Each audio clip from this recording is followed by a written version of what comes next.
नमस्कार, आप देख रहे हैं India crime express. Uttar Pradesh के लखनऊ यानी राजधानी लखनऊ से बड़ी खबर निकल के सामने आ रही है। जी हां, 2 फ्लाईओवरों का भव्य उद्घाटन हुआ है। जी हां, केंद्रीय मंत्री नितिन गडकरी ने उद्घाटन किया है और इस मौके पर रक्षा मंत्री राजनाथ सिंह,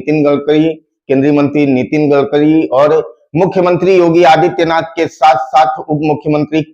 केशव प्रसाद मौर्य और ब्रजेश पाठक भी मौजूद रहे हैं यहाँ पे। तो देखिए क्या कुछ कहा है अपने उद्बोधन में मुख्यमंत्री योगी आदित्यनाथ ने, और प्रयागराज और महाकुंभ के बारे में भी बातचीत किया और बताया, जनता को बताया कि कितना फायदा उत्तर प्रदेश को हुआ है महाकुंभ के आयोजन से। मंत्री जी का केंद्रीय सड़क परिवहन और राजमार्ग मंत्रालय के माननीय मंत्री आदरणीय श्री नितिन गडकरी जी का आज के समारोह में लखनऊ वासियों की ओर से,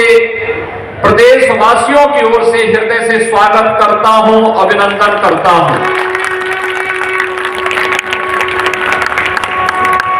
बहनों और भाइयों, आज लखनऊ को 1000 करोड़ रुपए की अधिक परियोजनाओं की सौगात, जिसमें 440 करोड़ रुपए की लागत की राष्ट्रीय राजमार्ग के 2 महत्वपूर्ण परियोजनाओं और लगभग 600 करोड़ रुपए की लागत से उत्तर प्रदेश सरकार के अनेक परियोजनाओं के लोकार्पण और शिलान्यास का कार्य अभी हमारे दोनों केंद्रीय मंत्रियों के करकमलों से यहां पर शिलान्यास और लोकार्पण का कार्यक्रम संपन्न हुआ है। इस समारोह में मैं अपने दोनों केंद्रीय मंत्रियों का हृदय से स्वागत करता हूं, अभिनंदन करता हूं।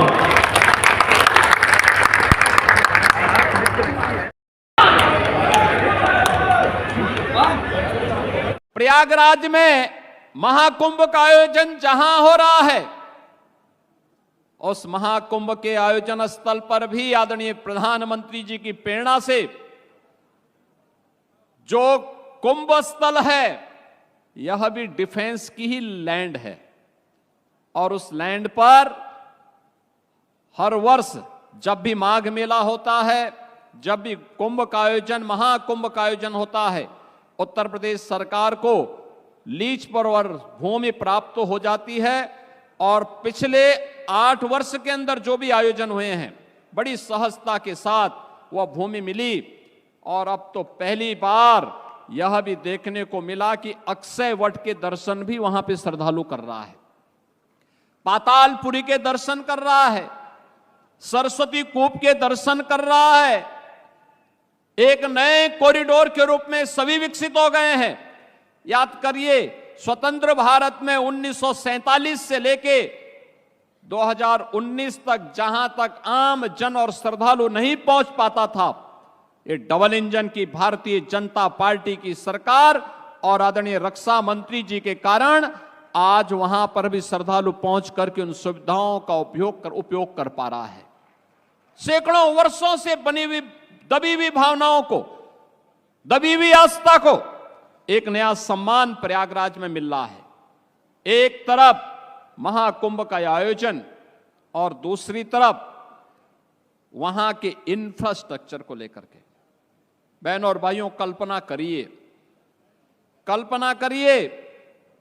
50 करोड़ श्रद्धालु जिस प्रयागराज में आज तक स्नान करेंगे, 1 महीने की इस अवधि के दौरान वे श्रद्धालु आए होंगे और सर्वाधिक श्रद्धालु आए हैं सड़क मार्ग से। सड़क मार्ग से वहां पे रेलवे की बेहतरीन सुविधा हुई, सैकड़ों की संख्या में मेरा स्पेशल भी चलाई गई। एयर कनेक्टिविटी के लिए 40 रेगुलर फ्लाइट प्रतिदिन प्रयागराज को देश के अलग अलग कोनों को जोड़ रही हैं। लेकिन सड़क मार्ग से सर्वाधिक वाहन प्रयागराज पहुंचे हैं और सड़क मार्ग की बेहतरीन कनेक्टिविटी करने का श्रेय अगर किसी को जाता है तो आदरणीय प्रधानमंत्री जी के मार्गदर्शन में आदरणीय नितिन गडकरी जी को। एक एक कार्य को कुंभ के पहले, महाकुंभ के पहले स्वयं आकर के उन्होंने इन सभी परियोजनाओं का रिव्यू किया, युद्ध स्तर पर कार्य को आगे बढ़ाया। मेरा अनुमान है कि उत्तर प्रदेश की अकेली अर्थव्यवस्था को महाकुंभ प्रयागराज के माध्यम से 3 लाख करोड़ रुपए की नई बढ़ोतरी होने जा रही है। जो लोग उंगली उठाते हैं कि 6,000 5,000 करोड़ रुपए खर्च कर दिए कुंभ में, ये 6,000 और 5 करोड़ कुंभ में ही नहीं किए हैं, प्रयागराज सिटी के रिनोवेशन में भी खर्च किए हैं। कुंभ के आयोजन में कुल 1,500 करोड़ रुपए खर्च हुए हैं और बदले में अगर उत्तर प्रदेश को 3 लाख करोड़ रुपए का लाभ होता हो और यहां की अर्थव्यवस्था सुदृढ़ होती हो, तो मुझे लगता है कि यह उत्तर प्रदेश के नौजवानों के लिए, उत्तर प्रदेश की जनता जनार्दन के लिए और नए भारत के नए उत्तर प्रदेश के लिए, जिसे हम आदरणीय प्रधानमंत्री जी की प्रेरणा से भारत के ग्रोथ इंजन के रूप में स्थापित कर रहे हैं, उस दृष्टि से अत्यंत उपयुक्त है और समीचीन है।